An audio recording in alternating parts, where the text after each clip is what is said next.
afternoon, everyone. I hope you enjoyed your lunch. Welcome back. I can tell you that those of you that were in our morning session, I have sent Sabella, who's in charge of everything, to the information promised on the SROs. I have the stuff from the federal government. I have a sample MOU, and I also have a sample evaluation tool. So again, these are all best practices that protect the SRO and keep their function, as well as helps with guiding schools so that they know how to use SROs. So without further ado, I'm going to start us off this afternoon with Dr. Tim Murphy.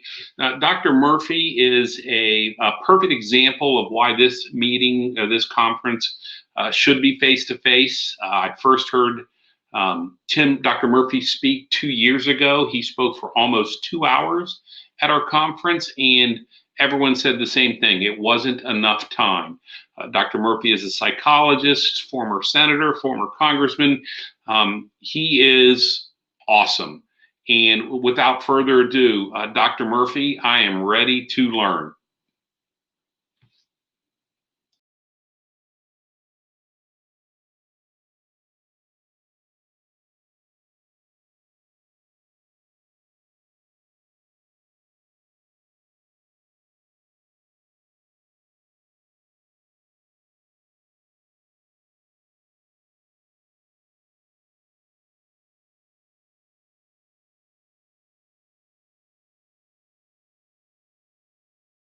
It seems like Dr. Murphy he's on, but because he put up his slides, but he is not giving a sound.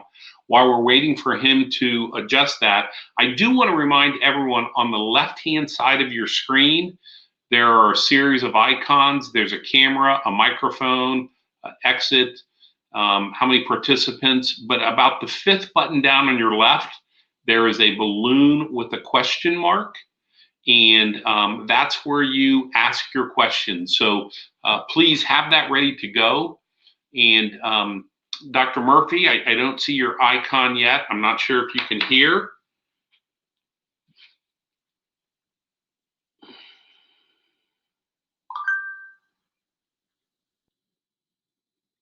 Sabella, have you turned on his microphone?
Be turned on, yes.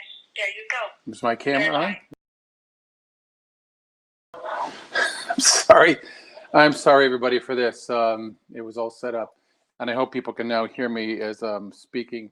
It's great to be with you. I don't know where you are in America. I'm here in beautiful Pittsburgh, home of our undefeated Steelers and chilly weather. But I want to talk to you about a very important topic here with regard to school safety from a different perspective. I'm going to talk in terms of the psychology and mental health of aspects, but really adapt it now to what's taking place in the era of COVID. This illness has changed everything in how we view schools and what we're dealing with in mental health.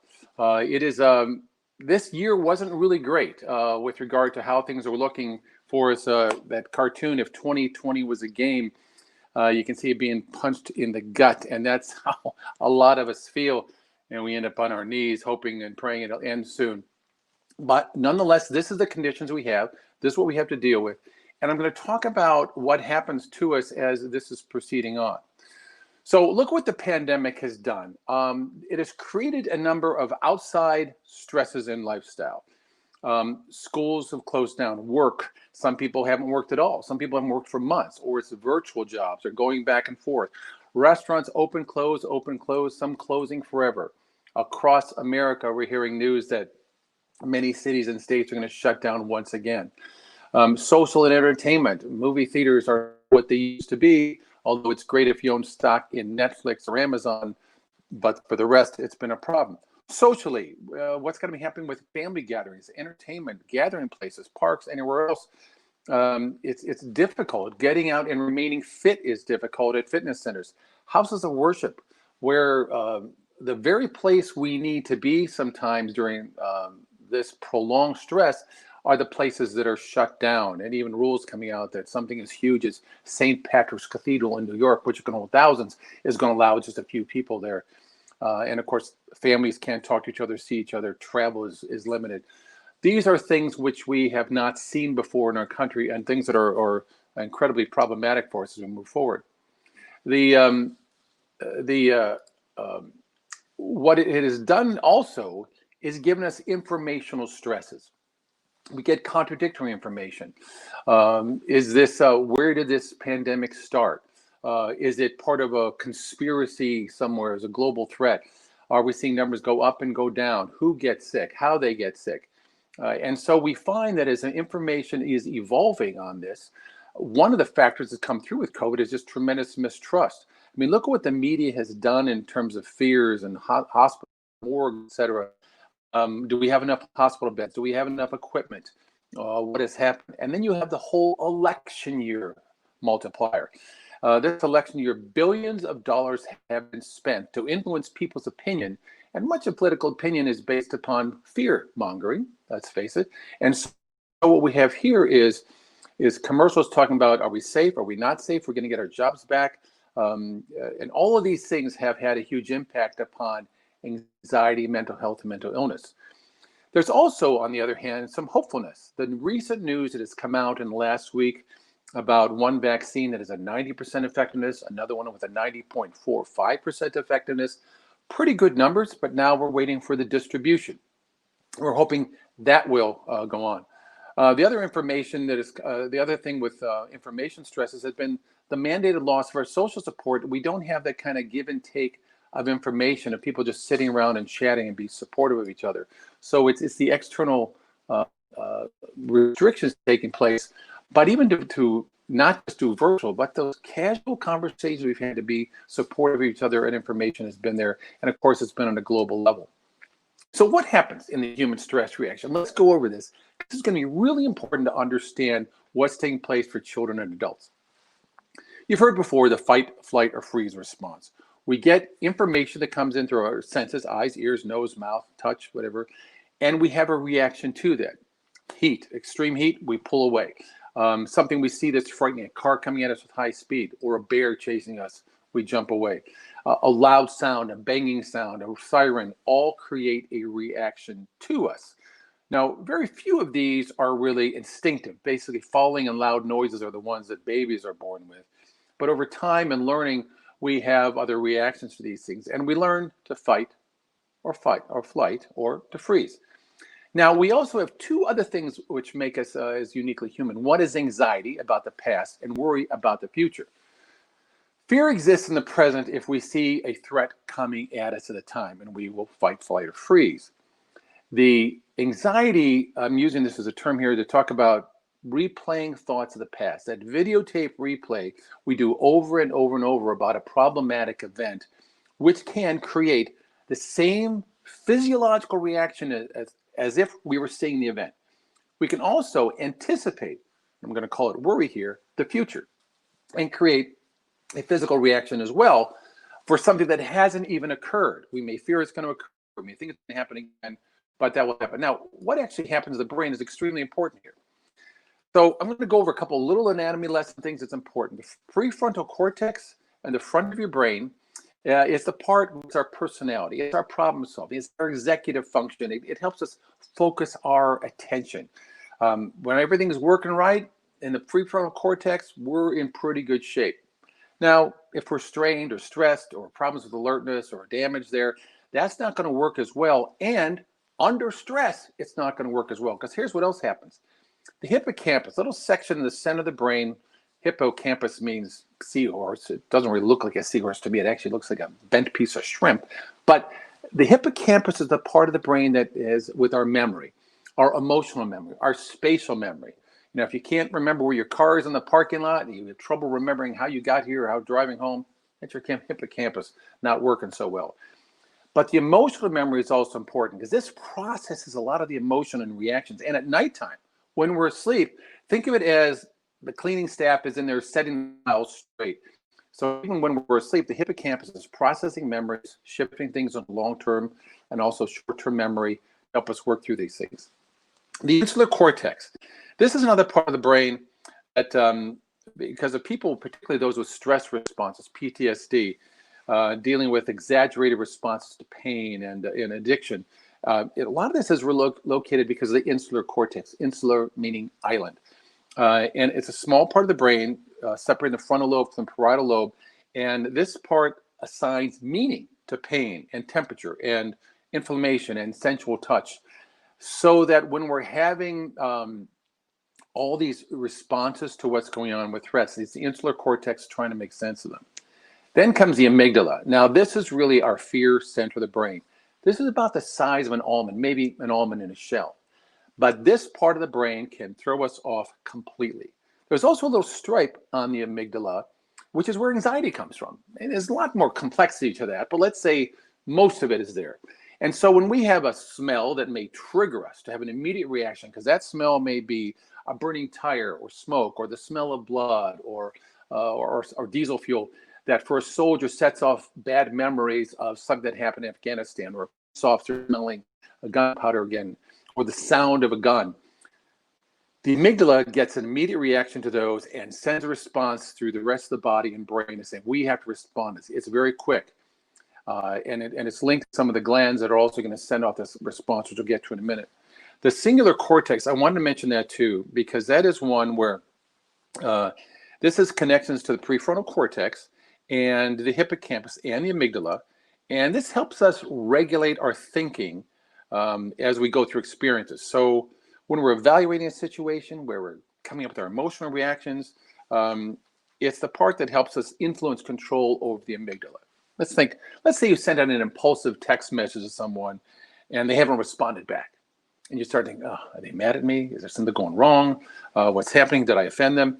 That's your insular cortex trying to make sense of this whole thing and settle you down. But that's what happens. Now, let's look what happens with a stress response. Sight, sound, smell, taste, whatever. We're trying to process information. Here's what happens. The hypothalamus and other parts are sending out a reaction that this thing called a corticotropin-releasing hormone is sent out. That's going to ignite the pituitary gland, which is going to send out this other thing called adrenocorticotropic hormone, and that's going to trigger on the adrenal glands, on your kidneys, cortisol. Cortisol is one of the stress hormones, drugs in our body. That's going to set the whole body into action.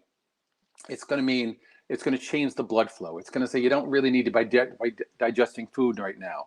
You're going to have an effect upon adrenaline being released from the adrenal gland. The whole body is getting ready for this stress, this fight. And with all that, it may actually cloud the frontal lobe from even being able to think through clearly, because your body's got to have a reaction. This is a pretty primitive reaction, but we have to go into survival mode. Well, here's something else that takes place. Our body is also releasing these cytokine proteins. Some will inflame the brain, some will calm it down and not inflame the brain. You have less of these with aging and less of these with stress. Here's something that's real important. As these cytokines keep getting pumped out into the brain and the body, it actually can harm the brain. It can lead to increased incidence of anxiety, of depression. It could change the way we perceive pain. A person who's depressed and anxious, given the same pain as a person who's not, a person who's calm, one may rate pain as 4, another one may rate it as an 8. So think of what's happening here with these cytokines as it continues to go through the system, because our body is reacting to this. Well, what happens is the brain architecture can change. A single major traumatic event can have an impact where about 70% of the population sometime in their lifetime will face a traumatic event. Traumatic event meaning it's a life or limb threat to you, someone close to you. You can witness it or experience yourself. And we now know also that it could be, you can hear about this from someone else, a very traumatic event that could occur. So someone may not be present at a school that had a shooting. Someone may not be present at a factory that had a major explosion and caused harm to many people, but they may know the people there. They may have loved ones involved, and it can have that same kind of impact. So here's what happens short term. You prepare for the battle, for the fight or flight. But long term, lots of trauma and lots of stress, because stress can create changes in the brain similar to trauma. It shrinks your hippocampus. So think about that. Shrinking the hippocampus changes the way our brain is going to be able to process emotional memory. The amygdala can actually go through hypertrophy. It can get bigger. Now again, remember I said it was about the size of an almond and a little strip on there is anxiety? Sometime take an almond, put it on the floor and stand next to it and say, wow, this little thing is controlling the rest of me. And I use that sometimes when I'm working in therapy with people to help them understand we need to get back in control of this. But the amygdala can actually grow. And what happens is the signals going from the amygdala to the prefrontal cortex are not as strong. There's a saying in functional neurology which says neurons that fire together wire together. And literally we can see architectural changes where the hippocampus is shrinking, the amygdala is growing, microscopically, but it's growing. The connections between the hippocampus and the amygdala get stronger. The connections with the cortisol and the whole stress reaction get stronger. And the prefrontal cortex ability to say, time out, that's only a bang. That's a door slamming. That's not a gun. That's only the smell of something, but it's not the real thing. Our insular cortex ability to process that information and our prefrontal cortex ability to make these connections changes. And this inflammation, as it continues on with more depression and anxiety. And I propose this way to think of this as actually a type of damage. It's a type of traumatic brain injury. Because over time, because the architecture changes, we have to understand when we have faced prolonged stress, maybe you're in a job that just is stress up to your eyeballs all the time, or you've lived through some very traumatic events, when you say, I'm having a hard time changing. Remember this from this message today. A lot of times we may think, wow, I'm not changing. Something must be wrong with me. I am harmed. I'm shamed. I'm dysfunctional. It really is your brain saying, we're here to protect you. And the anxiety and worry is keeping things going. So it's going to be tough to change this. And this is where the brain is really the only organ of the body capable of damaging itself through memory, through anxiety, and through worry, but can also heal itself. This is, by the way, with children who have a lot of chronic problems early on. There's something called complex post-traumatic stress disorder, and can have a much longer and deeper impact. On physical health, it's important to know that this cortisol, et cetera, can lead to weight gain. It can affect your diet. It can affect your sleep disturbances. Your perception of pain is exacerbated. So people who've been through trauma can react at much lower levels of pain. As I said before, anxiety, depression, and people will seek to self-medicate through alcohol and drugs. On cognitive health, it can reduce our attention. If you notice someone who's had a traumatic event, or maybe ourselves, maybe it's soon afterwards, it's hard to pay attention. We could be misdiagnosed as having attention deficit disorder and giving children or adults medication for the attention disorder when it really is the trauma and neurological changes in the brain we need to be addressing. Memory can become a problem. I knew of someone from the shooting we had in the Tree of Life shooting here in Pittsburgh. And when I talked to him, he said the route he knew the synagogue to his home, he had driven it thousands of times.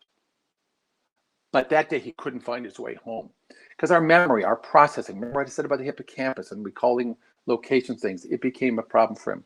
We get into brain fog. We can make bad and impulsive decisions. So people end up getting in a lot of trouble with things. And these thinking and mood influence each other because when we're feeling bad, we want to find ways to feel better.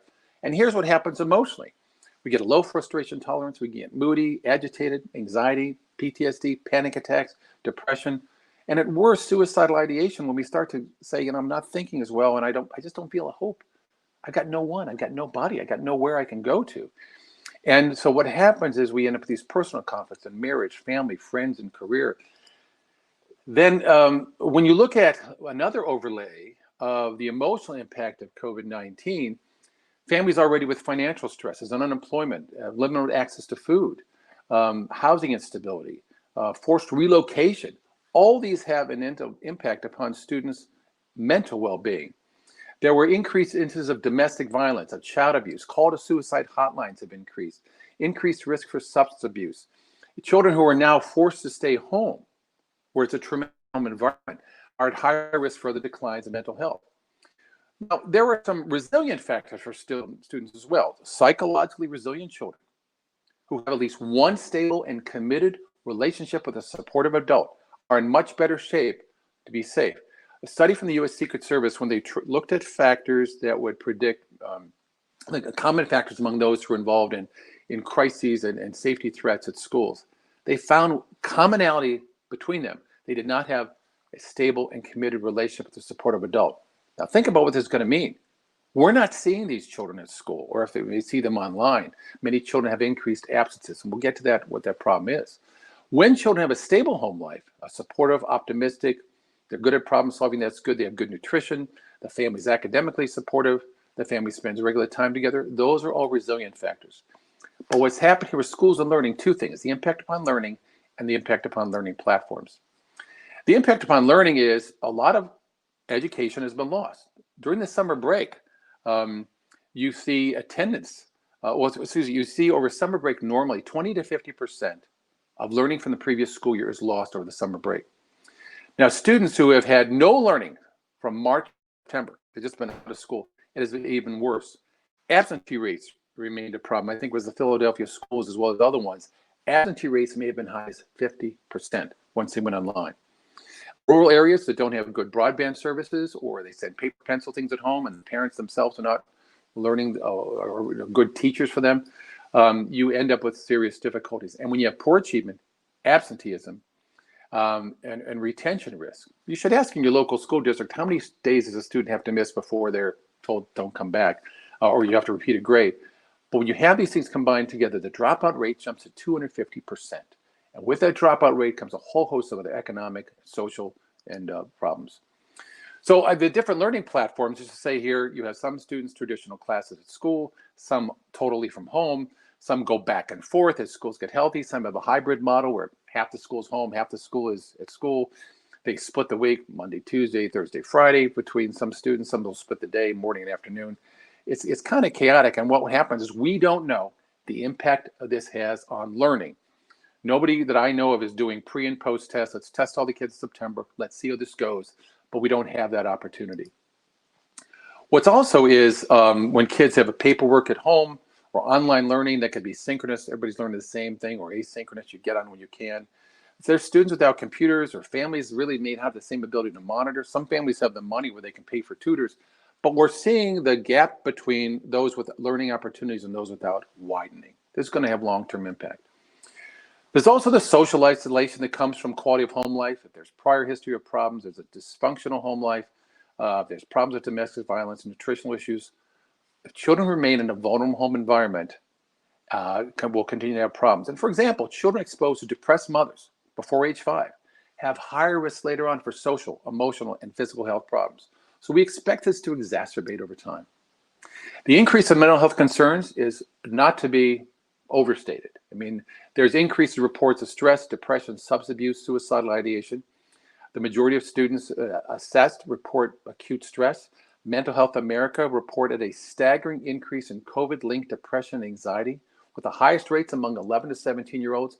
The CDC said there's a 63% increase between ages of 18 and 24-year-olds for depression, anxiety, substance abuse. Now, notice this. The risk for serious mental illness jumps during these ages. 50% of the cases for serious mental illness, schizophrenia, bipolar, serious depression, appear by age 14. 75% by ages 24. And what we're saying here is the stresses, which can be an exacerbating factor, triggering factor, is much worse for these populations. They are not at school. The people who are supposed to be monitoring them, teachers, physicians, nurses, bus drivers, all these people that normally could pick up on problems in kids, they're not there for much of the time. Plus, the access to mental health services is severely limited. As I said before, teachers, clergy, physicians, peers, they're not picking up on this. 10% of students get some kind of counseling. Half of those children get it at school, but they don't have that anymore. And we already have a nationwide shortage of psychologists and psychiatrists. And so many communities just don't have access to services. Now, we're able to do some online, but that's a struggle when a child's trying to talk to someone privately and mom or dad are right next to them or other kids are in the house playing. So what do we do in this country? We still treat severe mental illness through the police, through jails. Maybe they can get to a provider. But what we have is kids who have the biggest risk. We're maintaining the risk factors. We don't have the monitoring factors, and we're not providing help. So when it comes to school safety, we have to understand bullying continues. Maybe the physical fights are not the same, but there's other things that we can expect to occur if people feel a great deal of stress, increase in auto accidents, suicide rates, individual homicides and group homicides, that even though we haven't seen some of these big events yet, what I'm saying is my concern is with all these extra stress and the problems, be aware and be ready. Let me talk about one quick thing with the angry child. And I wrote about this in a book called, I wrote the book called The Angry Child, Regaining Control When Your Child is Out of Control. I just want to mention these 10 factors, which I go into there in the book. Angry children are makers of their own misery. They create problems wherever they go. They have difficult time with problem analysis. Remember what I said about the frontal cortex and being able to analyze and solve problems. Think about also another characteristic. They tend to blame other people for their problems. They have a hard time understanding their own responsibility. If they have a negative emotion like sadness or depression or worry, they can turn that into anger, and they will lack empathy for how other people may feel. They'll attack people and not the problem. They'll use anger to gain power, thinking, well, I may not be able to change everybody, but if I can at least intimidate you through anger, I can keep you back and away from me.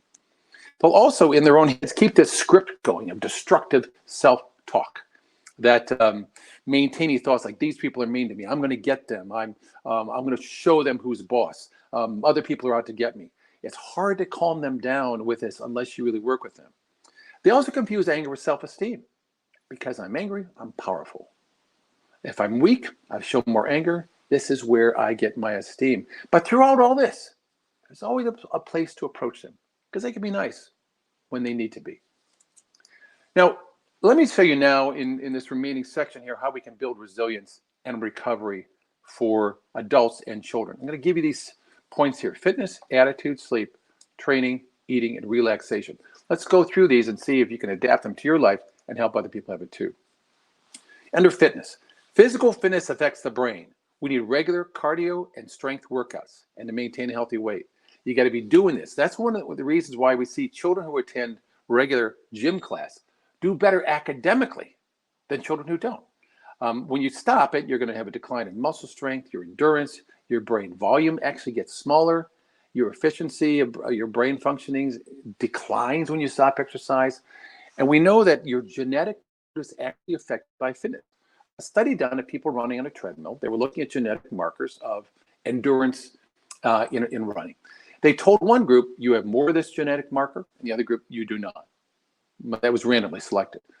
The people who believed they had more of this could actually run farther, faster on the treadmill than the other ones who didn't. Then they went back and checked these genetic markers. And indeed, the group who believed they had it and did more improved because it released, think of this like turning on the DNA for those folks. By the way, with fitness, your stress level also goes down. You're burning off that cortisol and setting habit in a constant alert state for you. Cognitive decline over time is slowed. So if you're a person over 30 and you start thinking, I'm not thinking as well as I was when I was younger, stay in shape and keep your brain moving. And also, it disciplines the mind and body by staying involved and doing something on a routine basis. All those things are helpful. A lot of kids don't have that now. There's no online program for kids to stay fit, but this is very, very important.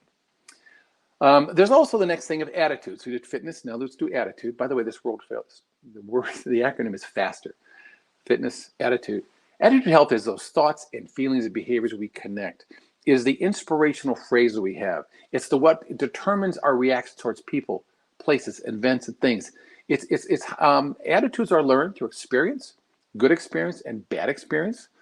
Judgment comes from that too, and they can be very helpful or very toxic. They can be optimistic and hopeful, be pessimistic and despairing. Attitudes can change with determined work, with practice, and trauma, shock, and stress can move them on the decline. So this group that needs help, who has a hard time getting help, who doesn't have exposure to that, one of the really important things we can do to help build their resilience to stress, help them as resist stress as it's happening, recover from stress, it's the attitudes. So next is health. Fitness, attitude, sleep. Fitness, attitude, sleep. Contrary to some people thinking I can get by with 4 or 5 hours of sleep a night, well, studies say you really can't. You may do that in bursts, but patterns of sleep, we generally need 7 to 9 hours. High school kids actually need more, like preschool kids. We have difficulties with people who have shifts. We have difficulties with people who have to get up early in the morning and stay up late.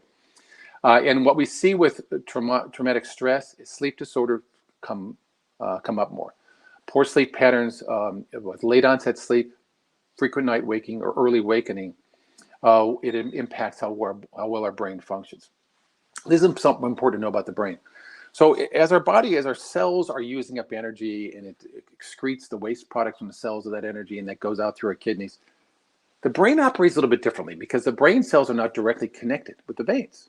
So as brain cells burn and off goes their waste, it goes into the cerebral spinal fluid. Then there are cells that wrap around the veins in the brain, and what happens, that cerebral spinal fluid is connection during the day and under stress. Those cells have little gaps that close up, and at nighttime, they open up. When you relax, they open up. When you meditate, they open up. And so the brain over time doesn't, if you're under a lot of stress or losing sleep, your brain isn't going through its cleaning cycle. Cognitive slowing can take place. Long term, you're not going to recover from sleep by sleeping on weekends. But sleep health can also be disruptive for children or children who experience a lot of stress and trauma. So I just want to put in here for sleep recommendations for everybody who's an adult out there. Don't waste sleep time. Get all you can when you can. Cut the caffeine.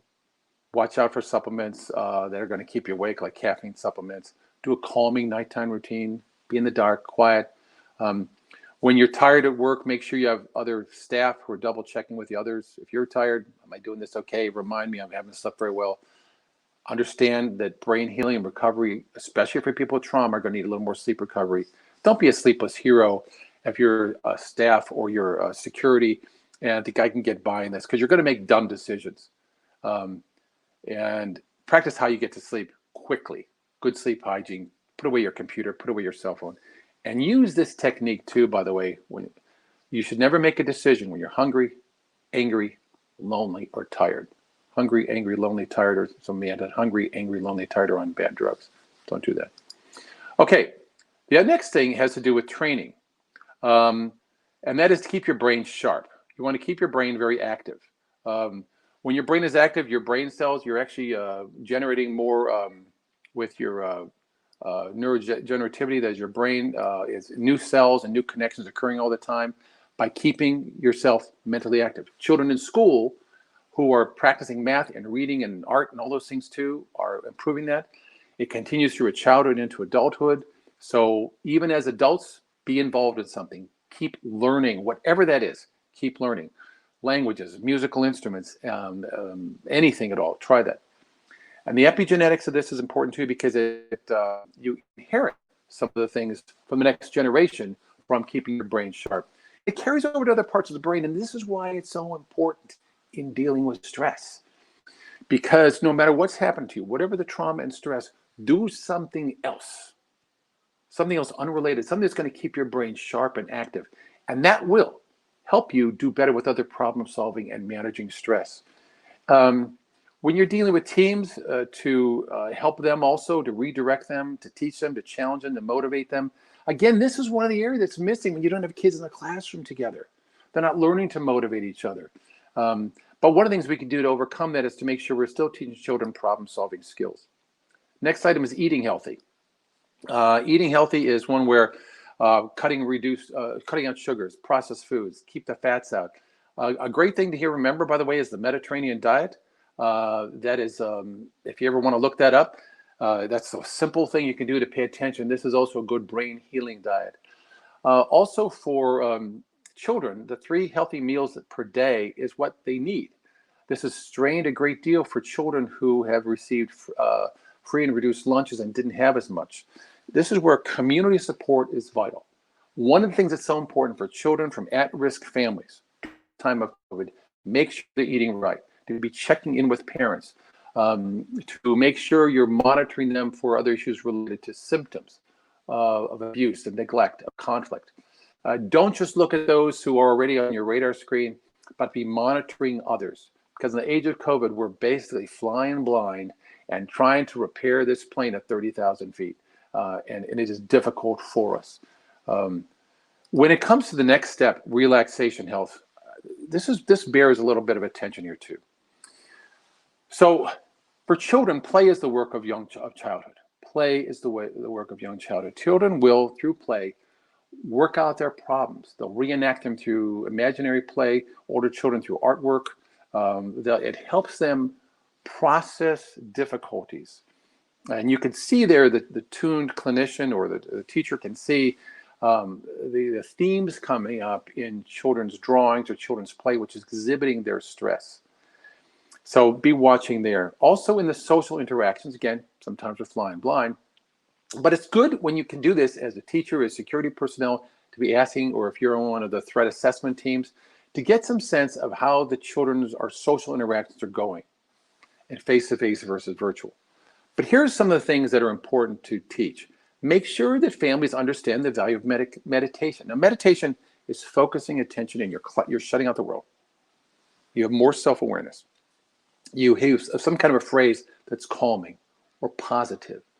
And I think it's a great idea that even if virtual classes and information sent home to families, you're teaching them some of this. Now, look, I get it. Some families may not be as tuned in, may not understand, particularly a high-stress, volatile family. I don't think they do much meditation here.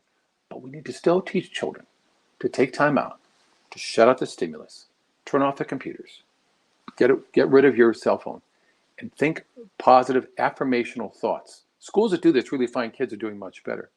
The second thing is mindfulness. Mindfulness oftentimes gets confused with meditation. Mindfulness is where you're focusing out. You're actually fully aware of everything around you. The sounds as you walk down the street, the sights, the feeling of the sun, all those things you're fully aware. And you're welcoming those sensations in, saying, I'm not threatened by this. I want to be fully aware in the moment. But what I'm also going to be aware of is the anxiety about the past and worry about the future. I say, you know what, anxiety? You're not here now. You're in my thoughts, but I'm going to say, I'm not going to be with you right now. Worries about the future. I'm also going to block you out. You're not going to be here right now too. You want to be fully aware in the moment. This helps children and adults as we're trying to process difficulties. Remember what anxiety does. It sets off our whole stress reaction. Over time, it reduces the size of some parts of our brain and increases the size of others. It shuts off our frontal cortex from trying to process this. Mindfulness turns those things back on. And it says about anxiety, you're not going to control my life at the moment. I'm going to look at the facts of the moment. There is no threat right now. There is no bear chasing me right now. For police officers who oftentimes will say, I'm fine, I don't have any PTSD, and we see, well, you seem to have a lot of big gut there. And it ain't just from eating donuts, it's because they're not processing your stress. It's from all those sleepless nights, which contributes to weight gain. It's from the stress that contributes to weight gain and risk for chronic illness and acute illness. And be aware, too, that people are under a lot of stress and a traumatic history. And one of the things to be aware of, you're sensitive to trauma, is that the immune system is shutting down. It's shutting down. And in an era of COVID, we want to be more aware of that. Look at what we've done with a lot of the elderly. So you're going to be in nursing homes. You already have physical stresses. We're going to prevent your family from seeing you. I remember a case of a woman recently who was 80-some years old, cancer, had been married 50 years, and they would not let her husband into the hospice during her final hours. thinking, what bureaucrat figured this out? She needed that comfort, and he needed that comfort too, because as she was in her final hours of life, at least for him to have that connection can help him. I don't know what happened to him, but I suspect his immune system crashed. That's why so many people who had been married for a long time, had long relationships, die soon after from the heartbreak and from the loss and their immune system shutting down. We have to protect children by helping to make sure that they become aware and mindful in the moment, and they can calm themselves with meditation and mindfulness. And watch out for any tendencies to isolate. And I use isolation here in terms of I'm blocking myself from being anywhere in the world. I'm just going to self-hibernate, not be involved anywhere. And I'm going to, alienation is more imposed. We have a lot of imposed alienations from governments, from schools, and the unpredictability of this. As the school's open one day, close the next. I've got the school district I live in is open Monday, Tuesday, Thursday, Friday. The school next door, 2 blocks from my house, that's shut down. We have some school districts where I live that are totally open, some are totally closed. It changes back to back. This kind of alienation imposed upon children can have really devastating effects. So we have to watch out for that as it goes through. So in summary, understand this. Stress impacts the brain. And please understand this. If you are feeling a lot of this, and you've had some trauma, and you have prolonged stress, understand your brain has changed. And so if it's changed, of course it's going to affect your attention, your concentration, your emotional planning, your emotional processing. And I say this because in my work in the Navy at Walter Reed National Military Medical Center at Bethesda, or other work I've done there, and working with PTSD and traumatic brain injury, stress can impact the brain. I find when I'm working a lot with soldiers, sailors, airmen, Marine, policemen, firemen, firefighters, EMTs, that it impacts the brain and it affects our thinking. And if we think it isn't, well, you're wrong. And that kind of convoluted thinking that says it's not going to affect me. Look, as I said, 70% of people experience some trauma. And a good percentage of them, 20%, may experience post-traumatic stress. And a percentage of them, maybe 8%, will experience post-traumatic stress disorder.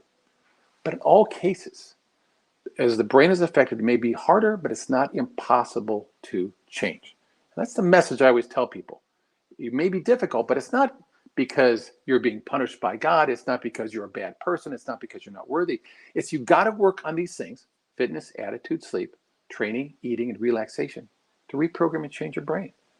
Otherwise, understand this: stress is going to affect your learning, your health, your emotions, and behavior. And in that context, you may find yourself making dumb emotional decisions, getting involved in dumb relationships, behavior of using drugs and alcohol and other screwball things we do, driving too fast down the road in your motorcycle, taking risks that you shouldn't be taking. All those are going to be more factors that you look back and say, wow, why did I do that? It's going to add to more stress and more problems. So that's why we need to be surrounded by supportive, helpful people to say, just hold on, let's relax, let's get you reoriented here, calm down. Understand the pandemic is an ongoing stressor. Every day when I see patients, it becomes part of our conversation that this is really getting to me. And now the latest thing is I wanted to see my family for Thanksgiving. We've had lots of plans, and now I'm being told we can't do it. When I see police officers who themselves feeling that media has turned against them, that these ideas to defund them or take money away from them or things like that, and they're already short-staffed and are already dealing with a host of problems. Teachers who learned a career of teaching and now are saying, wow, I've got to be a teacher and a health professional and all these things together, and they're not giving staff to help them. More stressors for them. Schools and families are going to be disrupted in this, and there is this whole need we have to really be more vigilant for those children, those teachers, those parents who are at the high risk. And you know what? We're all at high risk. So what we need to do is build resilience with fitness, positive attitudes, sound sleep, keep our brain sharp through training, healthy eating, and relaxation. And those are things that are going to help us go through this. This is how you can get hold of me if you need me in the future. The program I direct is called Fortis Future, where I focus a lot on veterans, military, and first responders. You can look at our website, fortisfuture.com. That's my email, and LinkedIn, just go to Tim Murphy, PhD. And Gary, if you're still there, I guess I left some time for questions so we can move forward with that. Wow. Now, hopefully, you guys understand why when we have a face-to-face conference, Dr. Murphy speaks for a much longer time. Yeah, and that's why I use my hands a lot too. Walk around. I'm telling you, as a still active police officer, as a retired educator, I see and hear everything you're saying, and I'm thinking every teacher needs to hear this. Every parent needs to hear this. There's just so much phenomenal information. I've got a couple of questions that I think are really important. Mm-hmm. So this one here. So I was involved directly with 9/11, and then in 2005, the school I was assigned to had a horrific bus accident. I was the sixth deputy on the scene. Are there ways to reverse the trauma and stress that we've witnessed? Yeah. Well, for the people who witnessed it and the people who may have been on the bus too, and the families of those people were there, they can all be affected with traumatic stress. And this was several years ago, or was it recent? Do you know?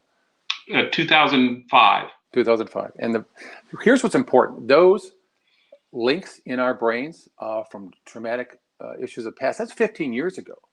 But what happens is the brain through anxiety keeps processing over and over and over again. Think of this. If you see a meadow, and it's no path in it, but we walk through that meadow, the grass may be bent down, but in a week or two, it's going to grow back. If you keep walking through that meadow, eventually you're going to have a bigger path.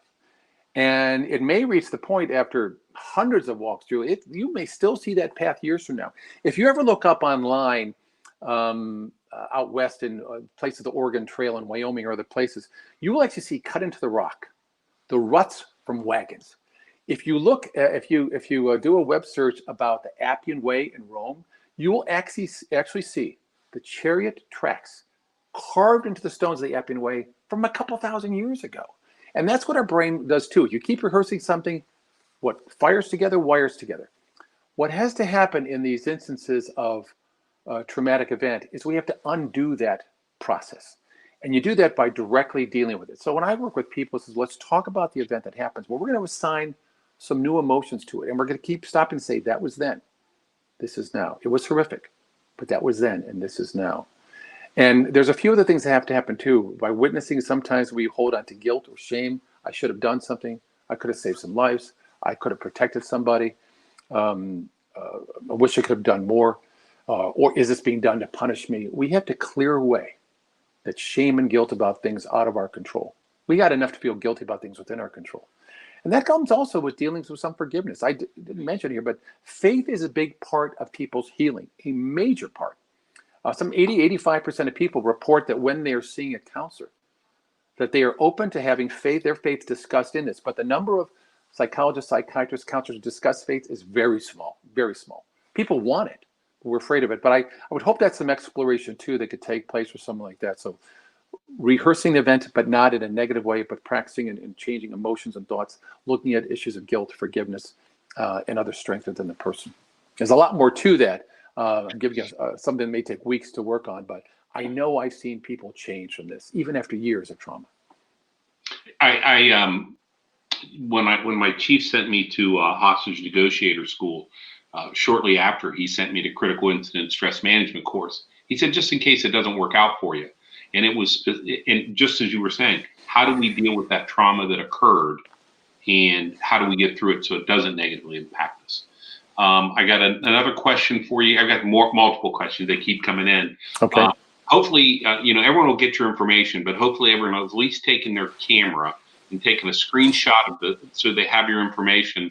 Because one person says, where can they get a copy of your book?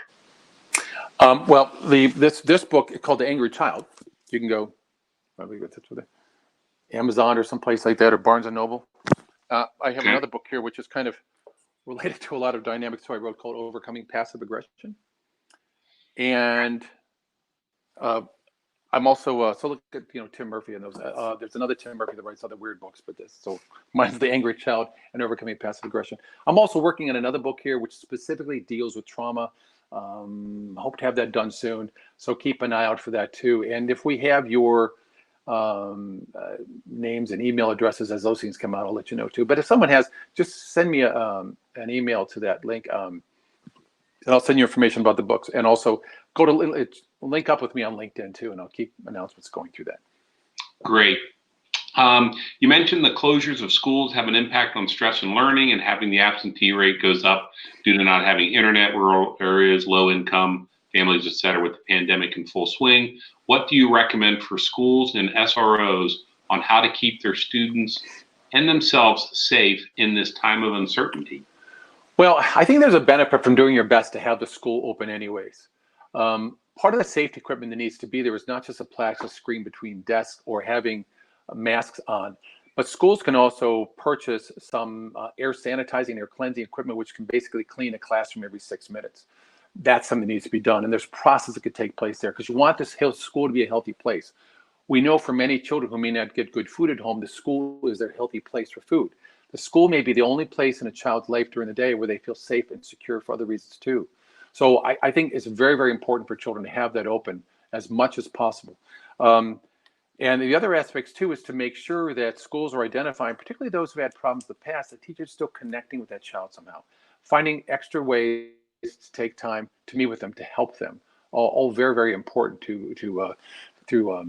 for older kids, through emails, through connections, through calls. It's there. This is why I recommend schools also spend some time and money also to have teachers' aides to be checking with that. The social and counseling staff to be doing more there as well.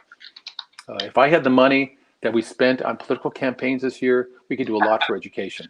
But that's yeah. It's for educators.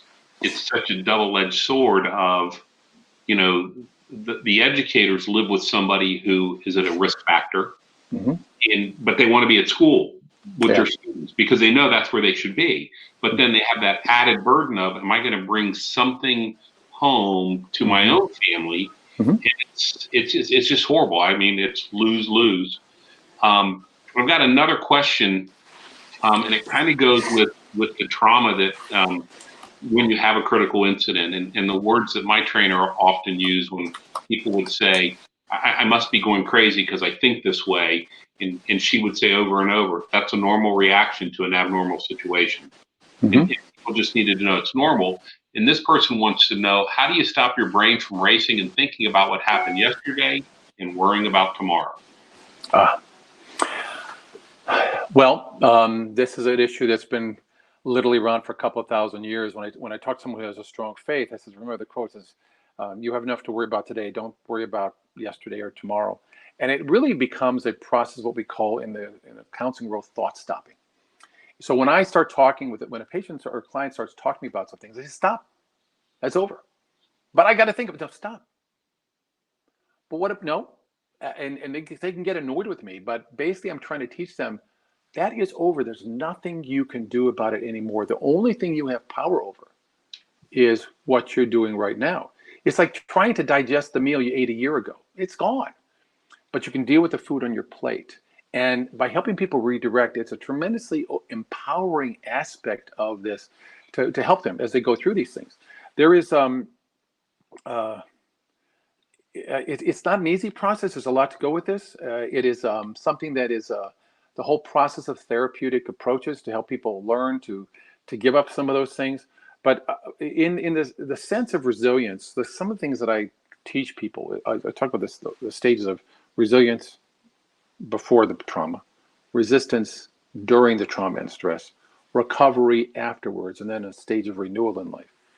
Is that in the resilience phase, my point is to help people build strength instead of weakness, self-discipline over being disorganized, being comfortable with solitude, being alone with your thoughts, good, bad, and ugly, but saying I can process these, I'm safe, and having some humility to deal with them too. Humility allows us to be honest with ourselves, to appreciate and be open to change. And a lot of people who are dealing with trauma, we've gotten pretty hard-headed and hard-nosed. I'm fine. I can take care of this. I might suck it up and I'll be fine. When I worked in the Navy, one of the things I did was I was involved with assessment and selection teams who worked with SEAL teams, the Navy SEALs. And as we would do all this extensive psychological tests and observations, I remember turning to the commander of one of the units. And I said, hey, what is it that you look for as a top trait in some of these SEAL support members? These are the people, maybe truck drivers, weapons specialists, dietitians, lawyers, whatever it is. He said, number one trait, that's easy, humility. Why? Because you humble people will be team members, will be supportive of each other, and will be honest about their strengths and weaknesses. I don't need anybody who's going to be a phony. Well, the same thing for ourselves too. Show me someone who is a military or veteran or first responder or teacher or anybody else who thinks, I got this, but they still are showing a lot of symptoms with problems in their relationships and divorces and whatever things they're doing. I'll say someone who's still not humble enough with themselves saying, I need to get some help. So I guess that's the main thing too. I should say too that other things that are important to keep track of is a sense of hope. Even when we feel there is no hope, and when we're in the depths of despair, we feel there isn't much hope. I want people to at least understand the possibility of possibilities. That do you think there's at least a tiny bit out there, that some lighthouse out there that's marking the coast in the distance that can still guide you towards improving? And getting people engaged in that, and then to feel that there is they can commit to being healed, to sense of healing and getting rid of their hurt, are part of what we have in terms of helping people move forward on all these things too. So a couple items there. Dr. Murphy, that is all the questions we have right now, although I imagine that your Gmail account is now starting to fill up with people with questions. I just want to thank you again for being here. I look forward to your next book. I'm going to get The Angry Child. But again, thank you very much. It was, I know that you took things that I often tell people, explain it to me like I'm a second grader. And it was easy to, it was easy to understand what you were saying. And just thank you. In fact, someone just popped up on the questions. Thank you. Great information. So great. We appreciate your time. And it'd be nice because if we were in Las Vegas again, you would be getting a round of thundering applause and a standing ovation. So again, thank you. Look, I'm at the stage of my life where all I want to do is help people. I pass it on. So if there's things I can do, if people have individual questions or need me to talk with their groups, please call me. We are the ones who are going to help prevent a lot of other tragedies, either of groups or in our own hearts and souls. And let's work on this together. I'm here for you. So please be in touch. Thank you so much. Thank you, Dr. Murphy. And folks, let's take a break. We will be back at about 3 o'clock. So thank you very much. And again, Dr. Murphy, you are my hero.